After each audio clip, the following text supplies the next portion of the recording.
রোববার পবিত্র ঈদ উল ফিতরের প্রথম প্রহরে বার্মিয়ামের মুসলমানরা নতুন জামা কাপড় পরে আসা শুরু করে ঈদের জামাতগুলোতে। সাপ্তাহিক ছুটি ও পুরো 30 রোজার পর একই সাথে বার্মিয়ামের সকল মুসলমানরা ঈদ উদযাপন করায় প্রতিটি ঈদ জামাতেই ছিল উপচে পড়া ভিড়। বার্মিয়ামের সবচেয়ে বড় ঈদের জামাত অনুষ্ঠিত হয় স্মলিতে সারা পার্কের বিশাল খোলা ময়দানে। এখানে কয়েক হাজার মুসল্লি একসাথে ঈদের জামাত আদায় করেন। দ্বিতীয় বৃহৎ জামাত অনুষ্ঠিত হয় বার্মিয়ামের সেন্ট্রাল মসজিদে। বার্মিয়ামের বাঙালি মুসলমানরা মূলত ঈদের জামাত আদায় করেন কভেন্ট্রি রোডের ইসলামিক সেন্টার ও জামে মসজিদে, আশটনের দারুস সুন্নাহ একাডেমি, মসজিদে নূর, শাহজালাল মসজিদ, স্মলিতের শাহফরান মসজিদ, মজলি রোডের মদিনা মসজিদ, স্পার্কিলের শাহজালাল জামে মসজিদ, লজেন্সের উইস্টির মসজিদ, হেন্সওয়াতের বুস্টির মসজিদ ও ওয়াসেলের মসজিদে উসমানে।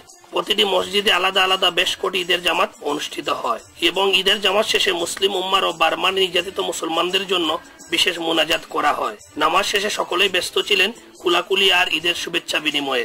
ঈদ ভয়ানক সবার জন্য আনন্দ এবং সমৃদ্ধি। আমরা এ কামনা করছি, সবাইকে ঈদ মুবারক। প্রবাসী বাংলাদেশি ভাই বোন সবাইকে ঈদের শুভেচ্ছা। ঈদ সবার জীবনে বহে নিয়ে আসুক অনাবিল সুখ ও শান্তি। I wish everybody a happy Eid, a joyous Eid with their family. Hope you all have an excellent day. Eid Mubarak. Eid সবার জীবনে বয়ে নিয়ে আসুক শান্তি, সমৃদ্ধি এবং প্রত্যাশা, এই কামনা করি। প্রবাসী সমস্ত মুসলমানদেরকে ঈদের শুভেচ্ছা।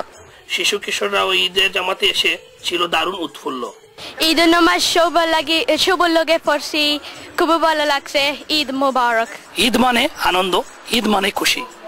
ঈদের আনন্দে উদ্বেলিত হয়ে সবাই উপভোগ করছে এই খুশির ঈদ। জয়নাল ইসলাম, এটিএন বাংলা, ইউকে।